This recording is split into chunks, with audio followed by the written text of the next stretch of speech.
पिछली वीडियो में मैंने आपको थायराइड के बारे में एक्सप्लेन किया था। आज मैं आपको बताऊंगी कि ऐसे कौन से योगासन हैं या ऐसे कौन से प्राणायाम हैं जिन्हें करने से हम अपने थायराइड लेवल को कंट्रोल कर सकते हैं। बेसिकली हम इसमें ऐसे आसन लेते हैं जिन्हें करते समय हमारी जो थायराइड ग्लैंड है उसमें खिंचाव या दबाव महसूस हो। तो पहले मैं आपको कुछ आसन बताऊंगी, फिर उसके बाद मैं आपको प्राणायाम के बारे में बताऊंगी। तो चलते हैं आसनों की ओर। तो स्टार्ट करते हैं अपना पहला आसन, काउ कैट पोज, जिसे हम हिंदी में वितिलासन, मार्जरी आसन के नाम से जानते हैं। मैं आपको साइड पोज करके दिखाऊंगी। सबसे पहले आपको वज्रासन में बैठना है और अपने दोनों हाथों के सपोर्ट लेके आपको इस तरीके से अपने घुटनों पे आना है कि आपके जो हाथ हैं, पैर हैं, एकदम पैरेलल हो और अपने हाथों और पैरों में आपको इतना गैप रखना है जितने आपके शोल्डर रहेंगे। याद रखिएगा, आपको अपने पैरों पे प्रेशर नहीं देना है, पीछे इस तरीके से नहीं जाना है, अपने हाथों को इस तरीके से नहीं फैलाना है। आपको एक करेक्ट पोज बनानी है, जैसे टेबल होती है उस तरीके से आपको अपना पोस्चर रखना है। और कुछ देर के लिए नॉर्मल पे दें। अब इनहेल करते हुए आपको ऊपर देखना है। जितना आप गले में खिंचाव बना सकते हैं आपको उतना खिंचाव करना है गले में और अपने स्पाइन में एक कर्व बनाना है। Inhale,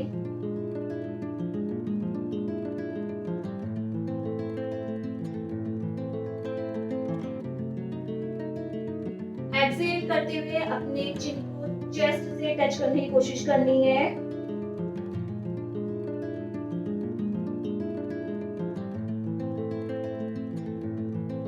Inhale, look up.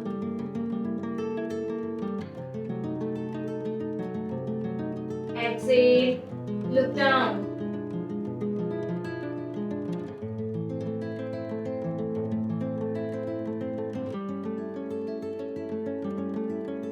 Now relax. अब नेक्स्ट आसन हम यहीं से स्टार्ट करेंगे।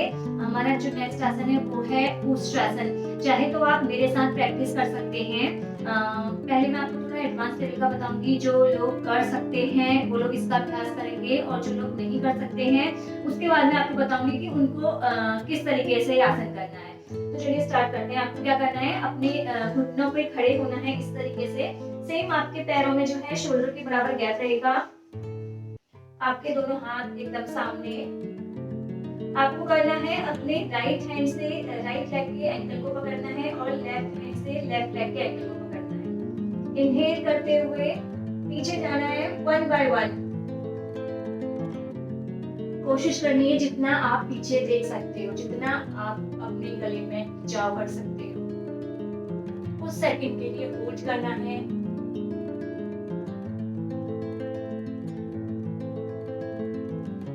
जिस तरीके से गए थे उसी तरीके से हमें धीरे से वापस आना है और रिलैक्स। अब वो लोग जो लोग इतना पीछे नहीं जा सकते हैं उनको किस तरीके से करना है, देखिए सेम अपने घुटनों में खड़े होना है। आगे पीछे गैप आपको मेंटेन करना है। अब क्या करना है, अपने हाथों को अपने कमर में इस तरीके से रखना है कि आपका अंगूठा पीछे से सपोर्ट करे और आपकी उंगलियां आगे इस तरीके से रहेंगी आपके।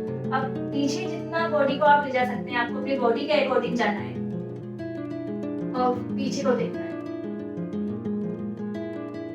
कुछ सेकंड के लिए यहाँ पे होल्ड करेंगे।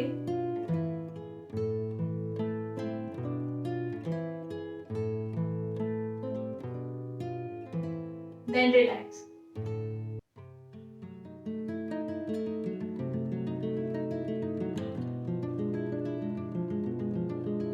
अगला आसन है हमारा सेतु बंधासन। आपको क्या करना है, पैरों को फोल्ड करते हुए बॉडी के क्लोज लाना है।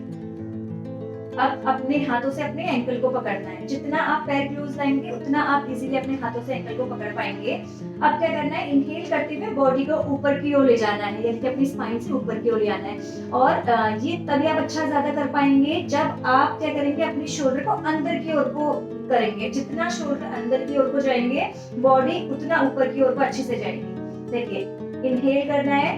अब इसमें देखिए आपको ये शोल्डर जितना अंदर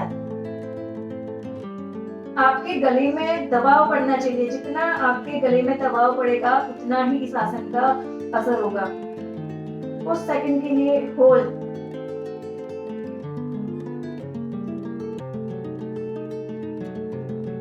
धीरे से रिलैक्स।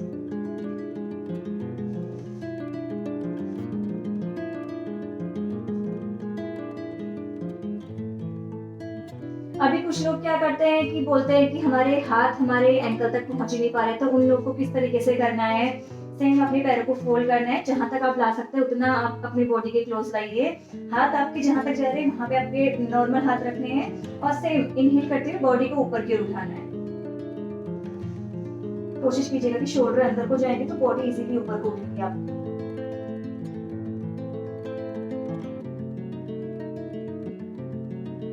चाहे तो हाथ आप अंदर से लॉक भी कर सकती हैं।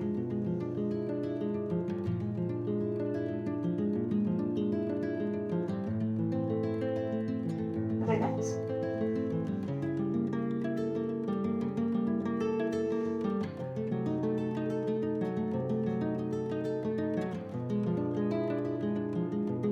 अब यहीं से जो अगला आसन है वो है हलासन का। देखिए आपको क्या करना है, अपने पैरों को स्ट्रेट करते हुए ऊपर लाना है, जितना आप पीछे ले जा सकते हैं।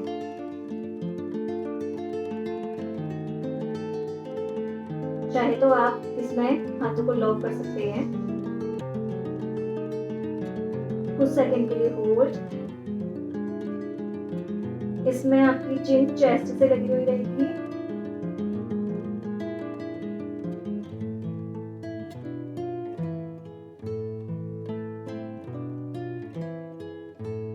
धीरे से रिलैक्स। एकदम झटके से आपको वापस नहीं आना है। आते हुए भी जिस तरीके से हम आराम से गए थे उसी तरीके से वापस आना है। Then relax.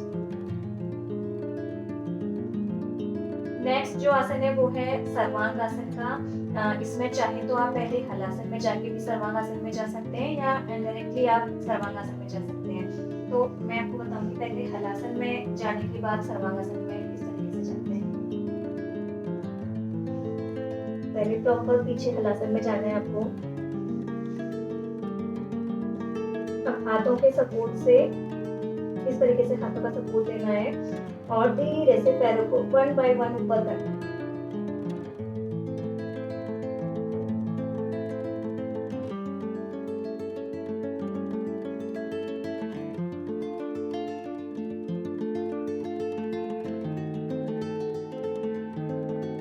रिलैक्स।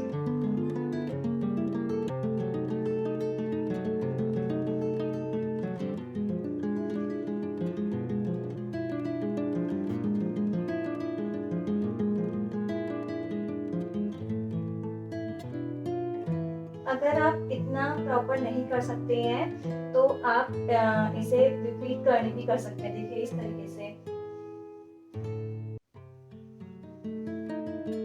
हाफ, इस तरीके से भी आप कर सकते हैं। ध्यान रखना इसमें, इस आसन में अगर आपका बीपी हाई रहता है तो इस आसन को अवॉइड करना है आपको। और अगर आप इतना भी नहीं कर सकते हैं तो आप वॉल पे आप इस तरीके से पैर रख सकते हैं, लेकिन कोशिश करनी है कि आपका जो गला है उसमें प्रेशर पड़ना चाहिए आपका। रिलैक्स। अब जो लास्ट अभ्यास है वो हम करेंगे सिंहासन का। आपको किस तरीके से करना है, देखिए पैरों को इस तरीके से फोल्ड करना है जैसे हम वज्रासन में करते हैं, पर पूरा वज्रासन में नहीं बैठना है। पैरों को बीच में इस तरीके से आपको लाना है। देखिए पैर के पंजे जो है इस तरीके से आपके आएंगे, ऐसे बैठना है। अब हाथों को उल्टा रखना है। जो आपके हाथों की जो उंगलियां हैं वो आपकी ओर रहेंगी, बॉडी की आपकी ओर रहेंगी। अब जैसे एक शेर दहाड़ता है उसी तरीके से हमें दहाड़ना है। अपनी जीभ को पूरा बाहर निकालना है। पहले आप देख लीजिए अपनी जीभ को जितना आप खींच सकते हैं, जितना आप बाहर निकाल सकते हैं उतना आपको बाहर निकालना है। आंखें आपकी ऊपर रहेंगी, छत की ओर को देखना है आपको। गले से आवाज निकालनी है, ठीक है। हो सकता है आपकी आंखों से आंसू आए, हो सकता है गले में खराश हो, खांसी आए, ये कॉमन सी बात है, स्टार्टिंग में ऐसा होता है, पर कोई बात नहीं, धीरे धीरे जब इसकी आप प्रैक्टिस करेंगे तो खुद ही आप अच्छे से कर पाएंगे इसे। और जितना इसका अभ्यास करेंगे गले में, उतना ही आपका इफेक्ट आपको देखने को मिलेगा। देखना, चलिए स्टार्ट करते हैं।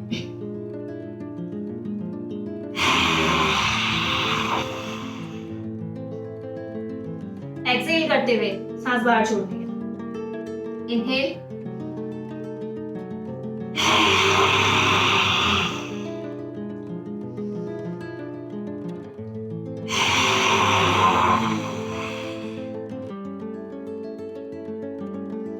रिलैक्स।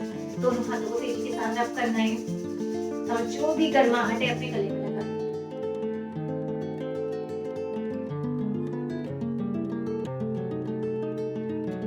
रिलैक्स।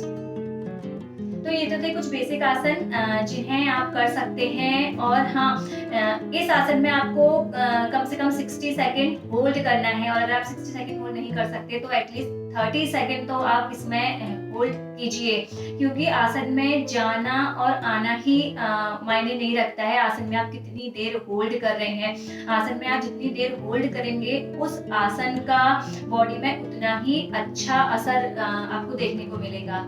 तो चलते हैं इसके बाद प्राणायाम। आपको क्या करना है, जो है प्राणायाम में अनुलोम विलोम प्राणायाम, भ्रामरी प्राणायाम, ये आपको करने हैं। ये दोनों में मैंने अलग से वीडियो बनाई हुई है, मैं लिंक दोनों के डिस्क्रिप्शन में दे दूंगी, आप वहां से जाके चेक कर सकते हैं। अब जो इसके बाद अगला प्राणायाम है वो है उज्जाई प्राणायाम। तो इसके लिए आप सुखासन में बैठ सकते हैं, पद्मासन में बैठ सकते हैं, जिस पोजीशन में आप कंफर्टेबल है उस पोजीशन में आप बैठ सकते हैं। हाथों की कोई भी मुद्रा, ज्ञान मुद्रा, चिन्ह मुद्रा आप बना सकते हैं। और आपको क्या करना है, इनहेल करते हुए गले से आवाज निकालनी है, गले में आपको घर्षण देना है, फ्रिक्शन करना है आपको गले में। देखिए किस तरीके से,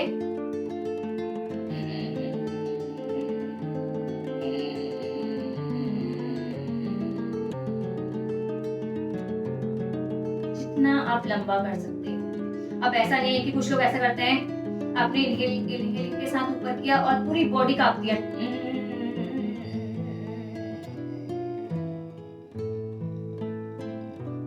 ऐसा भी करते हैं। तो आपको ऐसा नहीं करना है, आपके बॉडी में कंपन नहीं करनी है, इजीली आपको करना है। जितनी देर आप होल्ड कर सकते हैं उतनी देर कीजिएगा आप, लेकिन ये ऐसा नहीं है कि जोर जबरदस्ती आप कर रहे हैं और सोच रहे हैं कि मैं बोला है कि 60 सेकंड करना है होल्ड, तो 60 सेकंड ही करना है, चाहे हो रहा है नहीं हो रहा है, ऐसा नहीं करना है। चाहे तो जरूरी नहीं है, आप 5 सेकंड कीजिए, 5 से स्टार्ट कीजिए, फिर 10 सेकंड कीजिए, तो धीरे धीरे उसी को आप बढ़ाइए।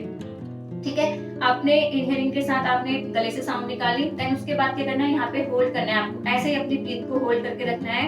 और क्या करना है, अपने जो चिन्ह है उसे यहाँ पे टच करना है, इस तरीके से गले में लॉक लगाना है आपको ऐसे नहीं झुकना है, सिंपल तरीके से लॉक लगाना है। देन उसके बाद जितनी देर आप कर सकते हैं कंट्रोल, उतनी देर कंट्रोल करना है। देन धीरे से फेस अप और एक्सेल करना है आपको लेफ्ट नोज से। ठीक है, अब एक साथ इसे करते हैं, हाथ किसी भी मुद्रा में, पहले नॉर्मल ब्रीदिंग,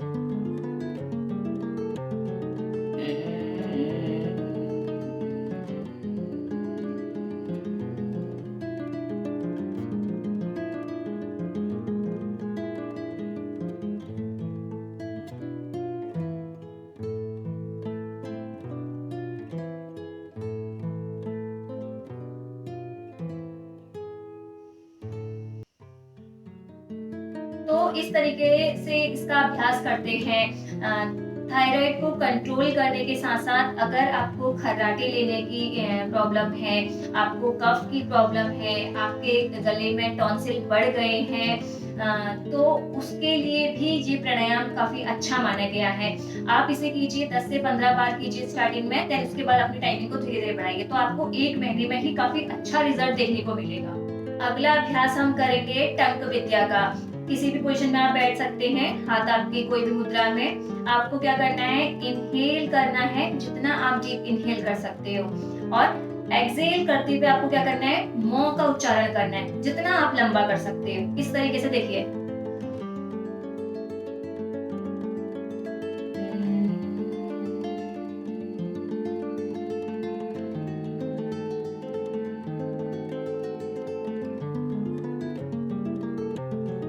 अपने बॉडी के अकॉर्डिंग, आपको बहुत ज़्यादा सिकंज नहीं लानी है चेहरे पे कि आप वैसे ज़बरदस्ती कर रहे हो, ऐसा वाला नहीं करना है। ईज़िली आपको इन्हेल करना है और जितना आप कर सकते हो एक्सहेल उतना आपको एक्सहेल करना है मौके उच्चारण के साथ।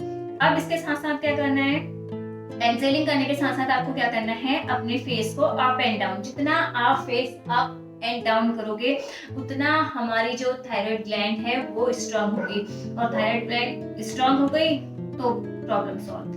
ठीक है, एक बार स्टार्ट करते हैं किस तरीके से करना है। देखिए, आप किसी भी मुद्रा में इनहेल,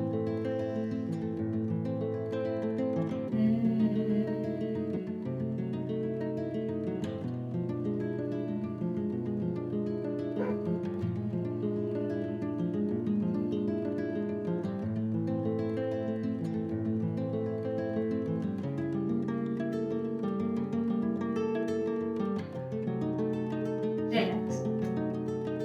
अब आप ये सोचेंगे कि इसे अप एंड डाउन कितनी बार करना है, तो ऐसा कुछ नहीं है कि हमें 10 बार करना है, 20 बार करना है। अपने बॉडी की कैपेसिटी के अकॉर्डिंग आप कीजिए, जितनी बार आप कर सकते हैं। जितना ज़्यादा इसका अभ्यास करेंगे उतना ही बेनिफिट आपको मिलेगा। तो आपको इनकी प्रैक्टिस करनी है, और अगर इससे रिलेटेड आपके पास कोई भी डाउट्स हैं या क्वेश्चंस वगैरह हैं तो आप कमेंट सेक्शन में मुझसे पूछ सकते हैं। बाकी मैं मिलूंगी आपसे नेक्स्ट वीडियो में, तब तक के लिए घर में रहिए, सेफ रहिए।